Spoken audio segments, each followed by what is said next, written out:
Family legacy can have a profound effect on the trajectory of our lives. Who our parents are and what a last name represents to you plays a part in who you become. These legacies are often attached to a location. For Steve Mcghee, his legacy starts below ground, underneath Carbonate Hill Mine, the mine that his father and grandfather ran throughout the entire 20th century. It's important to observe family history and to ask ourselves a question. What does your family legacy mean to you?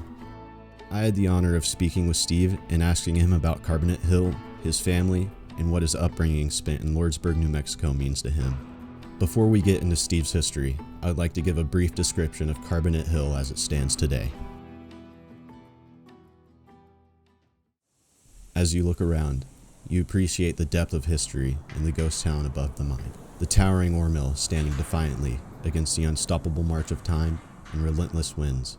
It watches over sparsely strewn hovels and broken equipment. The last load of raw ore still on its conveyor belts and elevators. Dilapidation of a century of human strife, hardship, and perseverance permeates the houses surrounding it. Inside the disintegrating houses, handmade children's shoes and clothing, coloring books, and the love that went into them. In short, you see the full breadth of the human condition that the mining industry has a habit of boiling down to its base ingredients. Below the surface, glycerin boils through the skin of dynamite left by the last miners to work there. Support beams shatter from countless collapses. Half-full mine carts, snapped shovels, and pickaxe handles worn dangerously thin by calloused hands. Though this place might seem haunting, it isn't to everybody. This place was an inspiration to a generation of Donald Mcgee's children to expand upon their legacy in mining, a place oozing with deep and undocumented history. Places like this are full of lessons. The lessons learned by the operators that worked, lived, and thrived there, and the lessons that we're able to take away from such a place. Steve was born at the mine. He spent most of his childhood there, while it still operated in the 40s and 50s, before moving on to college to chase his dream, passed to him from his father. Steve expands on his upbringing and how it inspired him and his brother.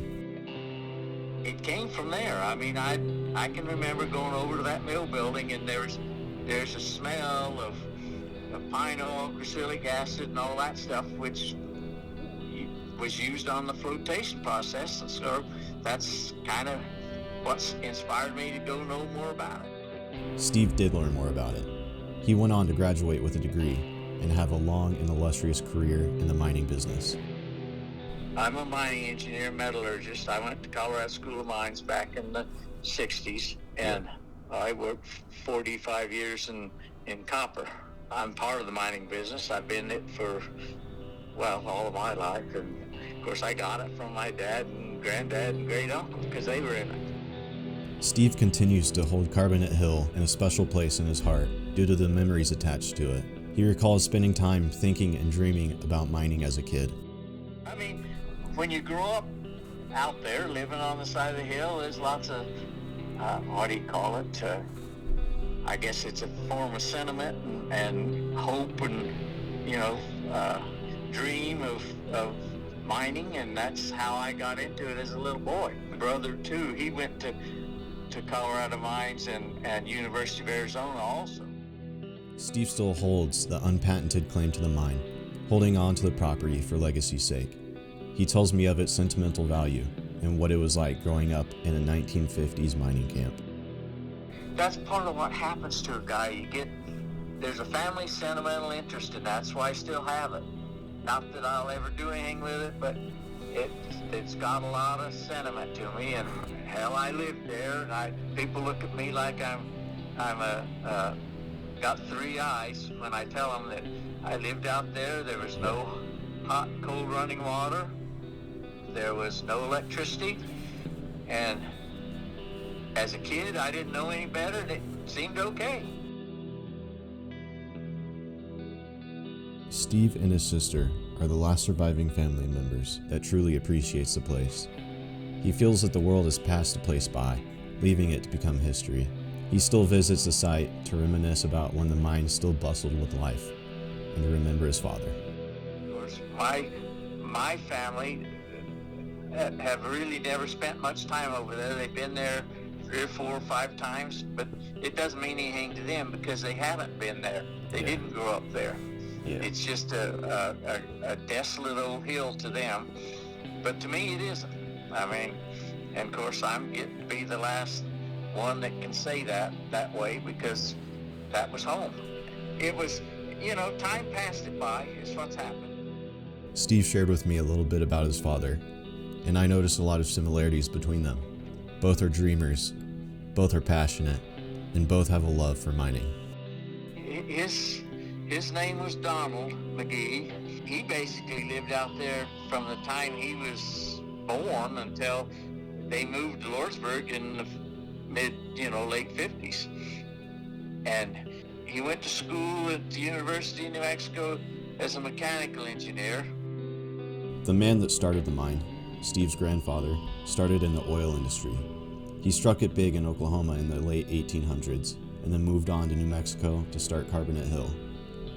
In a great example of how legacy can influence us, Steve tells me about how his life might have been different if his grandfather continued his work in oil. I've often thought, hell, if I wouldn't have come through that lineage, maybe I could have been a petroleum engineer at Colorado Mine instead of a metallurgist. It's amazing how that life kind of, the position tells you where you go. It's happenstance why that happens. I mean, and I know myself, I wouldn't be in mining if they hadn't come to New Mexico. I know that. And it's just the way it is. People don't realize how that works for you. Towards the end of our conversation, Steve expressed gratitude for his starting place in life and the people that inspired him. He's happy with his path through life and the things that he achieved. He's thankful for the bygone era of Carbonate Hill and his time spent there, and thankful for the family that he built from it. After a while, it gets down to, what do you enjoy doing?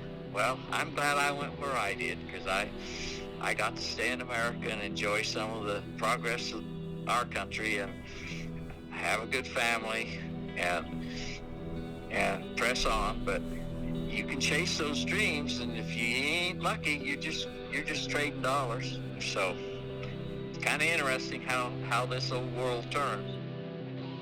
So is Carbonate Hill a place of desolation or inspiration? Sadness or pride? Memories good or bad? After spending time with Steve and seeing Carbonate Hill with my own eyes, I would answer this with all of the above. Steve and Charles Mcghee, Steve's late brother, were inspired by their time on their father's small empire to pursue higher education, to travel across the U.S. and South America in the mining industry, and build families of their own. Family legacies can have a positive impact. It can teach hard work, morals, and build foundational values for a person. When, where, and who you are born to is a lottery. There are winners, losers, and everything in between. Steve and Charles are some of the lucky ones. For the not so lucky, I believe that people that are unhappy with what their name has meant in the past are presented with an opportunity to redefine what their name means to themselves and the people around them. Whatever your starting place may be in life, every person is born with the chance to change their stars.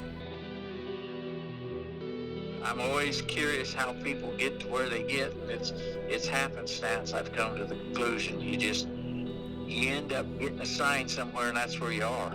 And you generally make the best of it. That's what you do. You got to. To end this episode, I would like to thank Steve for his time and his story. I would also like to ask a favor of my audience. If you ever have the chance to visit Carbonate Hill, please treat it with the same respect as I do. It's a special place on public land, but all of the buildings and equipment are still Steve's, and he grieves when he visits the place and sees the vandalism that has taken place there. Thank you for listening to Above and Beyond Carbonate Hill. And best of luck. I tell you, the thing you want to do is protect your health. That's number one. The rest of it doesn't matter.